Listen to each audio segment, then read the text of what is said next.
For them, the moms, like I can say, moms are, when you said like our moms, Yes. for them pain is something that they would relate to with womanhood. Sisi think pia tunajipenda pia. So number that's kawaida. So in your mind you're like, you mean this is normal? Until you come to realize, okay, what was normal for them, it was based on their understanding. What is normal to us is based on understanding. Yeah. What will be normal for Malaika and their age, it will be based on their understanding and the information that is available.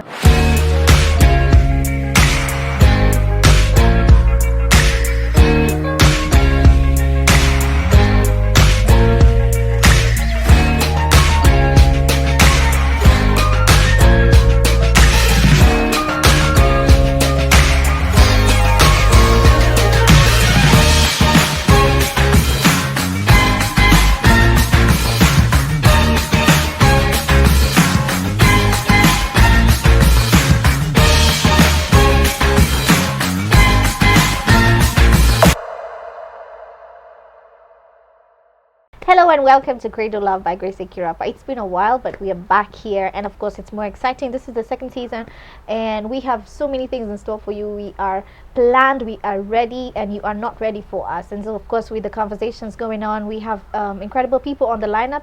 So starting us today, we have the incredible Njeri. You know her from Liquid Gold. Some of you have seen me talk about Liquid Gold. Springs the breastfeeding or lactation cookies and the teas that I used when I was breastfeeding Jasmine or starting off just lactating and everything across breastfeeding. So today we have her on the show to learn more about why she started this, and even before she started, how was her journey into breastfeeding and having a child as a first time mom. So ladies and gentlemen, help me welcome Njeri. Thank you. I know many people know you as Masi, like you said. Yeah. But you are officially jina government ni iliko kwa ID. Njeri.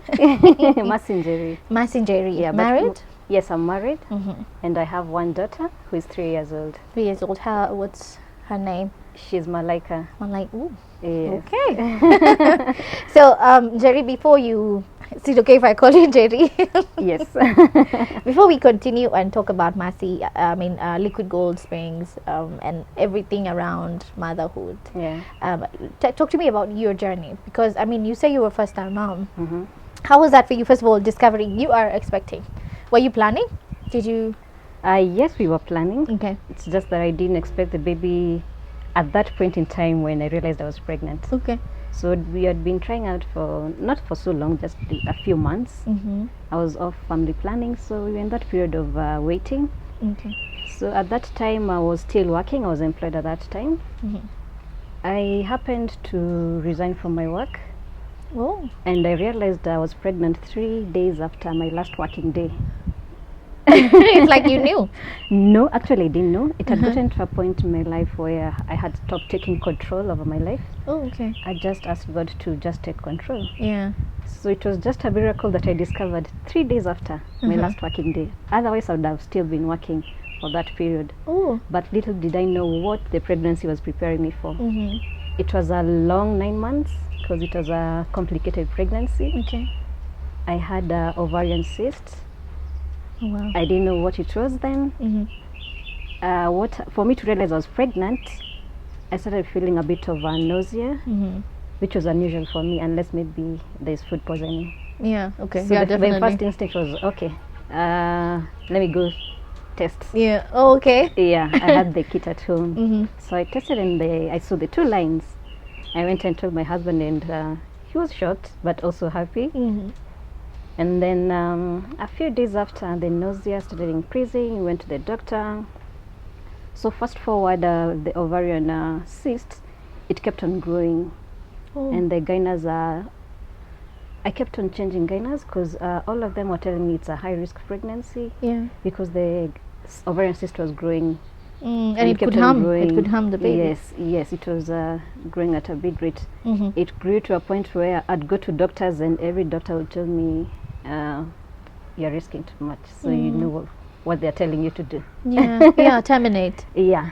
And I was but like, why no. didn't you? What was going on in your mind? Why didn't you? I was just like I said, I was going with what the spirit was telling me. Just go on. I'll take you through the journey. And one thing, at least it wasn't painful, despite it being big. So at least that one gave you some assurance that we can proceed with the journey, and even if it was difficult. I couldn't eat food for quite some time. I was mostly relying on fruits, yogurt, boiled food for almost the entire pregnancy. Okay. So that means I was very weak. I can imagine, because you needed the strength from the foods. Yes, I couldn't stand most foods. And also, you going to the doctors, they're giving you negative report every time. So I had to change hospitals every time, almost every time I go to a new hospital. Okay. So that was the journey. Was there an option for maybe taking away maybe a surgery that would take? Not when you're pregnant. Okay. So It would be risky. because even if they do the surgery, that means they'll have to remove. Open, Yeah. Oh, wow. So fast forward 9 months later, I still didn't have my gyna when I was about to give birth, because like I said, I kept on changing the doctors. So you were just going solo? Yes. Wow. Yes. You were not scared?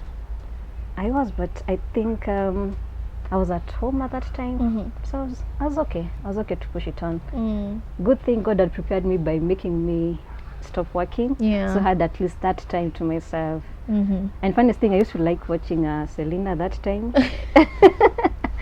Yes. So you had something to keep you busy. Yes, I had something to keep me busy. We thank God for Selena. Yes. So I started with the labor pains. It was Saturday. It was on a Saturday morning. I was waiting for the blood issue, as people call it, or the water to break. It didn't happen. Can I tell you one thing? I didn't tell you when I was in labor because I didn't know. I had experienced Braxton Hicks like 2 weeks before that. I thought maybe it was normal. Yeah. So I started walking. I walked Saturday morning. At home now? Morning. You're still at home? Yes, at home. At home. I walked the whole of Saturday. Saturday evening. Yeah. My husband came and I told him I'm feeling a bit of some pain, but I'm not sure. I don't feel it's so intense, so I don't think we can go to the hospital. He's a first time dad. Yeah. I was like, okay.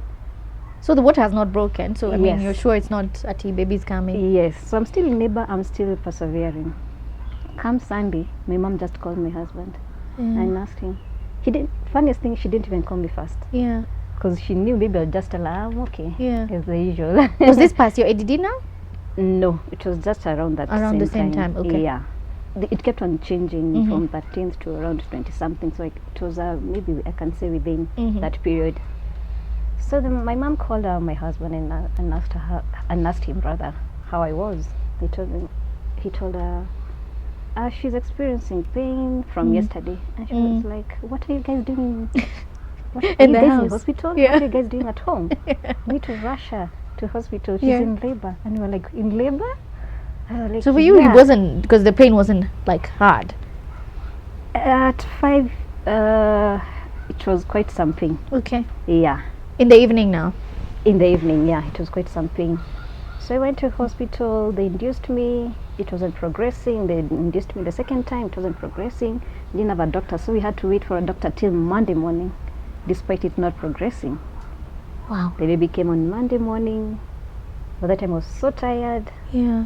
Because I was working those 2 days from Saturday morning to Monday morning. Wait, define walking. Was it like just here to there, yes, or were you? Yes, just walking around the house throughout. So I was tired. And you're not eating. I wasn't eating. I couldn't eat. Oh my gosh. You're in pain. The first thing you can even think of, the last thing you can think of is food at that time. Yeah. So you're even tired. So I got the baby Monday morning. It was a beautiful baby. You had already decided on the name, so it wasn't something difficult. So did you push? I tried. Okay. But I didn't progress. It stopped at 7.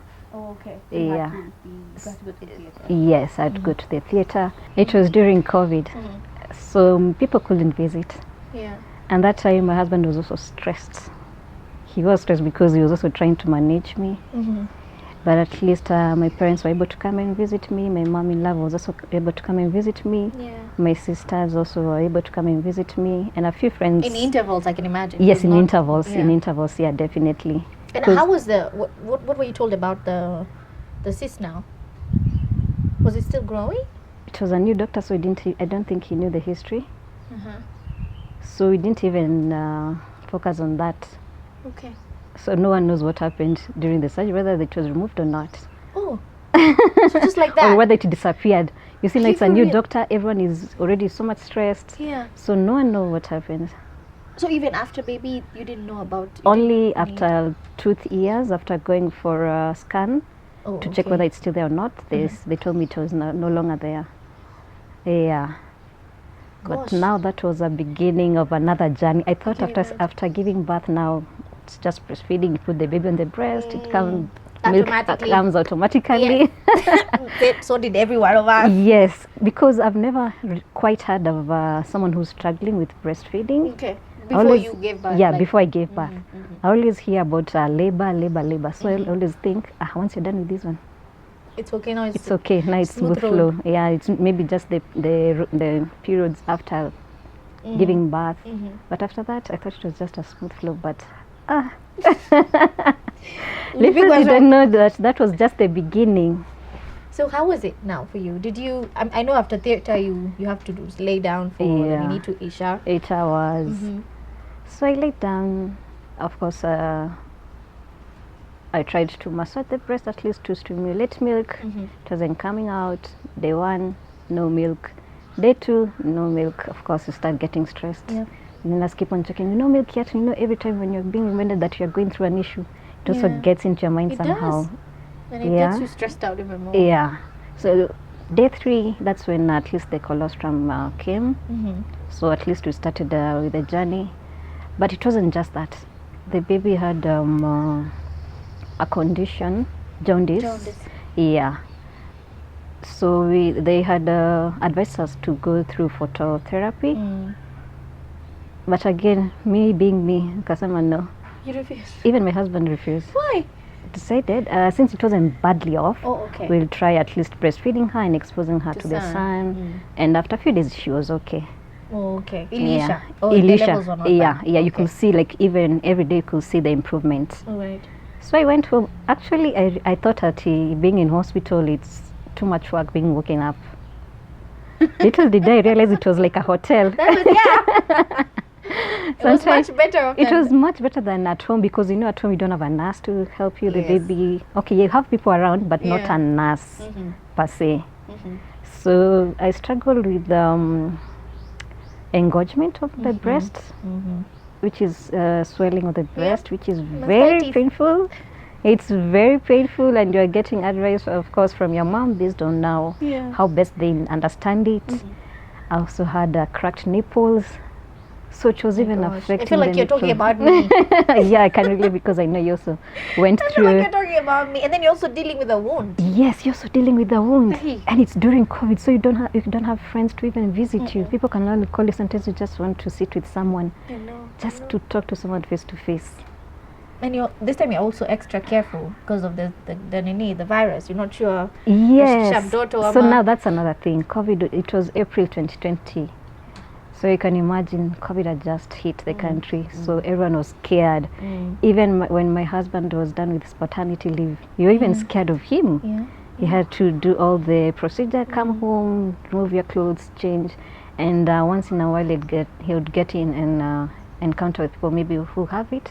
Luckily, by God's grace, he escaped so many times despite interacting with people who had it. So through the journey, I kept on seeing the grace of God. 3-4 months down the line, of course, you're better off. I started wondering, should I start a business? Should I go back to work? Because now you are at home, at least you had your maternity. Yeah. At the same time, I was also struggling with the breast milk supply. Oh, okay. Yeah. So I went to the doctor and he recommended a supplement which is not local. So when I was there sitting, I was asking myself, isn't there a local product for us women that we can take even as a supplement for people like us who don't like taking uji, Njahe? Talk about Njahe. Uji and Njahe, I'm sorry. You're not alone, I mean. Yeah. So I was like, isn't there a product that we can take as a supplement? And that's why I started thinking of maybe getting something for us that is locally available. So this came from your own experience? My own experience. Your own struggle? Yes, my own struggle. Sometimes when you take something too much, you get bored. So I would take plain cocoa, get bored. Sometimes you want a change. And was it helping? Whatever you were trying to supplement? I'd say yes, but because of also getting bored, I needed a change. You know, Okay. for me, I don't take tea, so I was limited to what I could take. Maybe just water or milk. Sometimes we just need a different taste. So that's why I started thinking, okay, let me come up with something. Let me see what is available. Yeah. So I bought some few products from moms who are also selling their breastfeeding products. Yeah. I took notes on what I liked and what I didn't like. Okay. So from the notes that I took, I decided to now be the difference that I wanted to see. Something about me, I used to be allergic to eggs. So I was looking for lactation products that were eggs free. I know some moms are also allergic to, they're lactose free rather. So I was also looking for that, which is something that I couldn't find in the market. And when I did, they were a bit, the cost was a bit high for me. And so I imagine if it's also expensive for me, it's also expensive for other moms, maybe who can afford the kawaida price of the lactation products. So that's why I started coming up with the idea. I used to bake back in primary. I used to bake my own birthday cakes. Look at So you. I thought, why can't I utilize this skill? Yeah. So I started experimenting until now I came up with my own recipe, which are the lactation cookies. They're eggs free and they're lactose free. Lactose free as well, yeah. Yes, And then it's not something neutral, so everybody, even if you don't have issues with lactose, you can also yes, still take. yes, exactly. I was also very cautious with weight because I know my body. I gain weight quick, very fast. So I was also very cautious with weight. So I wanted something that is a bit has less weight, Okay. and that's how I came up with the oats So oats, oats cookies. yeah. And for the granola, I was also looking for something that doesn't have sugar. So I love the granola with yogurt. yeah, I used so to. that's Almost why instead of adding sugar, I would put honey to sweeten also the cranberries, Yes. raisins to sweeten the granola. And for the tea, I was also looking for something, a different taste to help supplement. Okay. The thing is, what I tell people, it's not a one shoe fits all. It doesn't work for everyone. And that's why when I realized that, I decided to go to study something to do with breastfeeding. So I did a breastfeeding counseling program. So I can also be able to advise people, and that advice I give to people for free when they buy our products. Yeah. And now let me ask you, so when it comes to production, I can imagine this is not a field you are familiar with. Yeah. To what extent did you go to actually now get this thing running? Because you were a new mom. Yeah. I don't know about you, but I struggled leaving my baby when she was small. So I can imagine here you have a little one, and then now you have to start another baby, because I imagine this was another baby you were putting together. Yeah.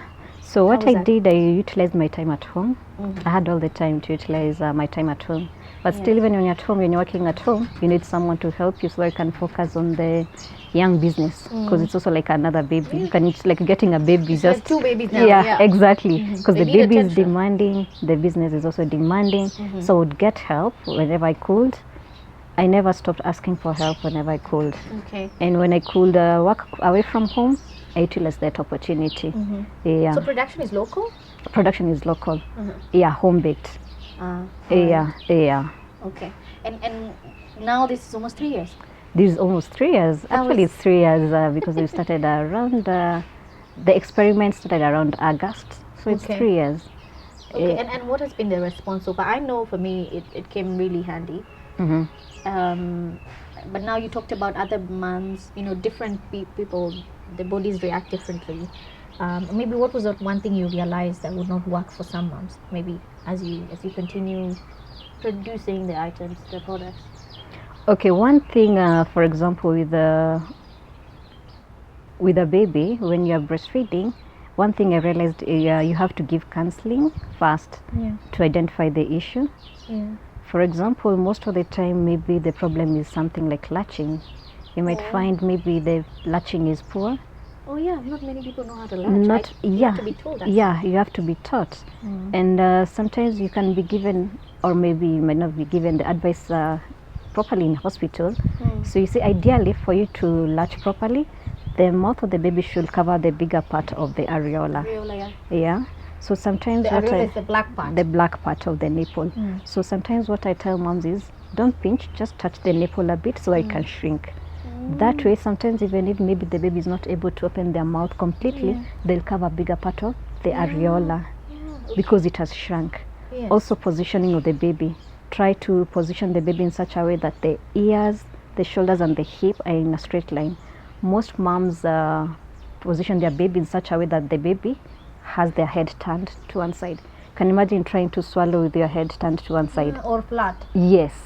It becomes a bit difficult. Yes. But when so you have to sort of like have an angle. Yes, position the baby correctly. Bring the baby to the breast, not you taking the breast. Not going to one side. Oh, yes, makes sense. You bring the baby to the breast, and that's why you have the breastfeeding pillows to help support. If you're not able to afford them, if you're not able to afford the breastfeeding pillows, just find something that can lift the baby up. You can put maybe a blanket, roll it, lift the baby up. So it's just supporting, especially with the hand as well. Yes, and positioning of the baby.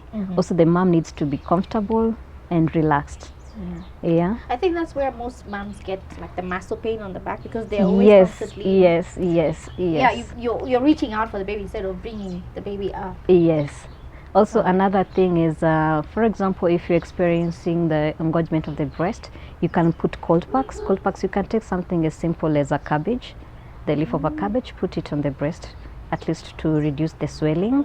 And also for the cracked nipples, what you can also do, make sure you aerate the breast.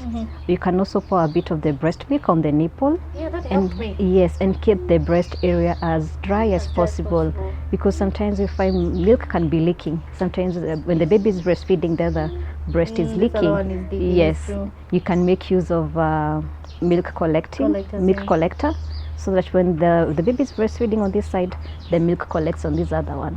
This milk you can use it later. But that wetness, it's one of the things, and that position of the baby, it's one of the things that affect. So of course, stress, that's another thing. Medication, some medications affect breast milk. Lack of support.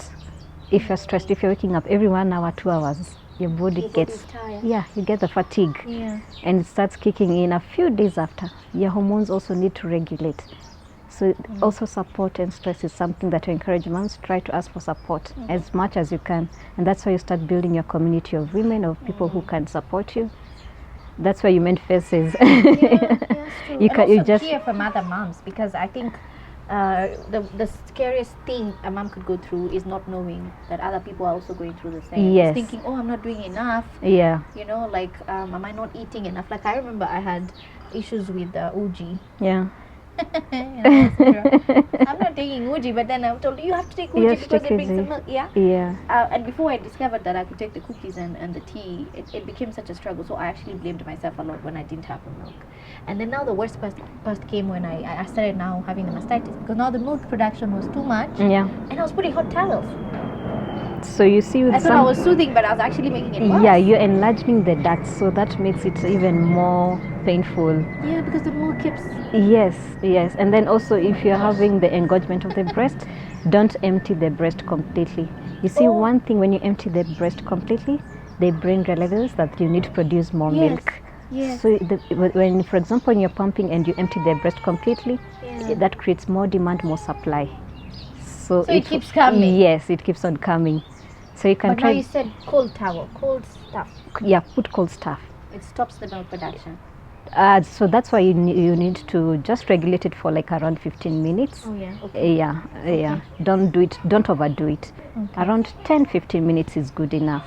Yeah, and then now you breastfeed on the breast that is less painful. The less painful. Another question is, mothers are told, or I was also told, when you have the nipple crack, you keep the baby latching, that it helps with the healing will continue happening as it goes on. I don't know. Realistically, I don't know, because it's too painful. It's too painful. She or he keeps, pulling. Yes. That's why you encourage to use the other one that is less painful. As you try to follow the other procedures, airing the breast, at least pour a bit of the breast milk. You can also use lanolin. Yeah, lanolin is also good. Question: what about when you have both of them with cracks? Is it advisable to stop and then give the baby some time to just... No, because now the breast will become engorged. What if you pump? You can pump, but you can use the less powerful one. Just use the less powerful one. But because the other one pulls kabisa. And the other one pulls kabisa. So you see the more it's pulling, the more it's also cracking them. So you'd rather use the lesser powerful one. Yeah, to get the milk. Wait. Where were you? It's a journey. It's a journey. But good thing is at least we learn with time as we continue. And we thank God for such people, for you. I mean, because I know someone out there is struggling probably with the same thing, and they're saying, oh my gosh, you came at the right time. Yeah, sure. Because the truth is that, like you said, moms from the past will always have an experience that they had, they want to kupatia advice, and then of course haifaniki na wewe, or it doesn't work for you, and then you become so frustrated. But I love the fact that we have other options now that we can, explore. And now for you as a mom, as an entrepreneur, how was it now raising Malaika? Being in that state where you constantly are demanding. I mean, you have a work that is demanding, a job that you're trying to put together, and then there's baby as well, because I can imagine as they grow, they want more attention. How was that for you? Yeah, first of all, I understand moms. You see, for them, the moms, like I can say, moms are, when you said like our moms, for them, pain is something that they would relate to with womanhood. Sisi I think pia tunajipenda pia. So number that's kawaida. So in your mind you're like, you mean this is normal? Until you come to realize, okay, what was normal for them, it was based on their understanding. What is normal to us is based on understanding. What will be normal for Malaika and their age, it will be based on their understanding and the information that is available. That they have, So with all that in mind, sometimes people, maybe they don't know about such kind of things, but breastfeeding counselors are there. Some are, I know they're out of reach for most people, and that's why you offer free counseling to moms, just as a way of also giving back.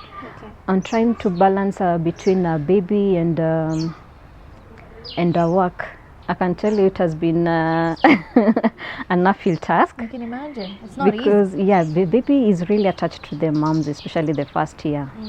So what I would do, I would have a schedule. From the word go, I'd have a schedule where I train the baby. Mom is available from this time to this time. Just the same way I would do like I was working. If I was working, maybe I would have to go back after 3-4 months. That's true, yeah. So I put myself in that routine. If it's from 8 to a certain time, I make sure that's time for working. I take a few minutes break, either whether I need to breastfeed or pump, I do that. Go back to work that way. So I try to create the same routine that I would have if I was working. But of course the baby has the benefit of I won't spend so much time on traffic. So that's time. So you're there. So that's time. Yeah, that's time maybe to rest, also just have my personal time to take care of yourself. That's one thing that moms forget. That's another thing, yeah. It's a struggle when you have a baby. Taking care of yourself, self-care, managing the household, managing a business, managing a baby. A husband. But yeah.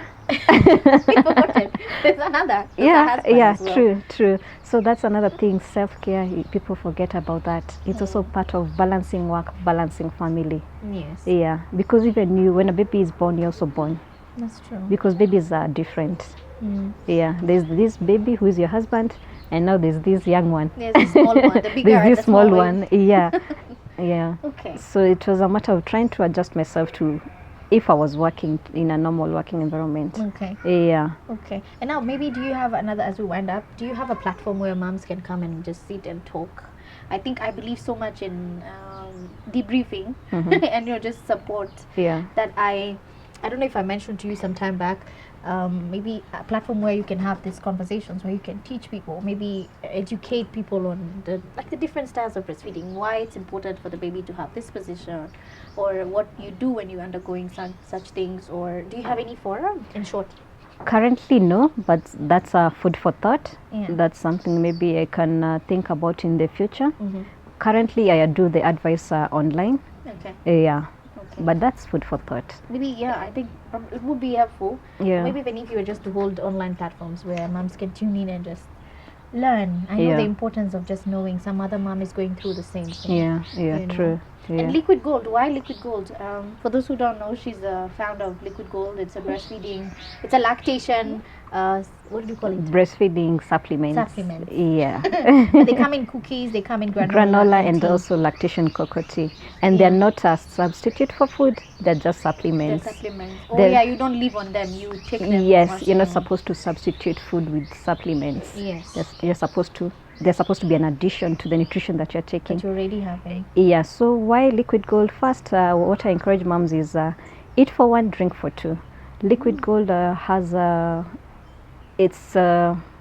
inception of the name came from breast milk is also called liquid gold. Yes. Because of its value in terms of nutrition, vitamins, minerals. It's also something that is alive. It has white blood cells. It has antibodies. Yeah. Yeah. So that's why I came up with the name liquid gold, because it's just it's like gold but now in liquid form to a baby. Yeah. Okay. But also one thing I advise for moms is if you're having a challenge with breastfeeding, or I always say feeding is best. Yes, most importantly is feeding the baby. Feeding the baby. Yeah. Okay. Because what do you do, for example, like if you're not able to get milk, maybe because of work demand, not all workplaces support have an environment where they can support women to pump during their working hours. Yeah. What do? The demand goes down. What happens? The breast milk starts reducing. It reduces, yeah. So what do? Do you starve the baby? No, you do go for the second option. Yeah. So that's how I came up with the name Liquid Gold. Thanks to my baby, our baby rather, Malaika. She's been a blessing. Yeah. Founder. Yeah. I think she should be the founder, because yeye ndo alifanya hii kazi ikapatikana. Yeah, true. She's such a blessing. Thanks to her, I was also able to open up another line of business. Yeah, because we like traveling and going out and about. Okay. She's one baby who can stay still in one place. Oh yeah. And she's very vibrant when she comes out. Okay. Yeah, outdoors. So I started a small Kia tours and safaris. Oh. Yeah, so Nice. that I at least can give me and her time to explore and also explore with other people. Yeah. Yeah, so I can say she's an angel indeed. It was worth it. Yes. We Yes. thank God you didn't give up. And I you know. And when I look back, sometimes when you're going through things in life, I tell people just have some me time, look back and reflect. You'll come to understand sometimes why you went through so much challenges. That's true. So now I understand where the evil one was trying to fight me so much. Yeah. Because I can tell you something like now the liquid gold, Yeah. the small Kia, they've come after I got the baby. These are things I wanted to do for the longest time. But it wasn't right. Wasn't The time wasn't right. Until she came, she opened doors. We thank Yeah, God. yeah. Hapo ndo unasemanga sometimes mtoto anakuja na kijiko yake ama Sahani, na unakuja sahani na yake, huyo anakuja na Na kila bucket. kitu. Kuna gift basket yake. Yeah. We thank God for you, Mercy. And, Yeah. and finally, maybe advice on women who have struggled with the milk, have tried everything, but it's still just not coming, and they have to just take the second option, which is formula. Does that make you a bad mom? It's just the same way. It doesn't make you a bad mom. It makes you actually a good mom, because you've tried one option, it's not working. You go for the second option. Just the same way, if you've tried giving birth vaginally, it doesn't work, go for the second option. Yeah. If you try for one job, it doesn't work, do you stop there? No, you go for the second option. So you're a good mom. Sometimes I can say try to avoid any form of negativity coming from the naysayers, because they don't understand your journey. If they did, they'd support you. They'd be true. silent on some of these things. They'll be silent on some of these negative comments. Yeah. So push as long as you can. Yes, you try what works best for the baby and for you too. Okay. Yeah. All right. Yeah. Thank you so much, Mercy. It's been such an insightful conversation having you, and thank you for just allowing yourself to be vulnerable with us. I say most of the impact comes from sharing our own stories. True. It's not what I had or what I saw. It's Yes, me, you yes, know? that's been my journey. So maybe where can we find you? I know we talked about liquid gold, the breastfeeding supplements. Yes. Where can we find it or them? Is there a specific place? We are online based. Yeah, but we do deliveries countrywide. Okay. Yes. So our page on Instagram and Facebook is Liquid Gold Springs. Liquid gold springs. Yes. Across all the platforms. Yes. Okay. Yeah, mostly on IG and also on Facebook, but mainly on Instagram. Instagram. Yeah. We're also going to put more of the contacts. I think we'll put a number after. Yes. Once we post the video on YouTube, you can contact Mercy or whoever will pick the phone. Yeah. Yeah, but thank you so much. Thank you for so much, having me. and a lot of love to Malaika. Thank you so much. You know, the inspiration that she's been to us. So yeah, there you have it. That's been Massey Njeri from Liquid Gold. And yeah, if you're a mom out there and you are struggling with breast milk, try the supplements. And if they don't work, it's okay. Like she said, you don't become less of a mom just because you used a second option to, supplement your baby's feeding. So yeah, we're grateful for you, tuning in and being with us. Until next time, bye bye. Okay.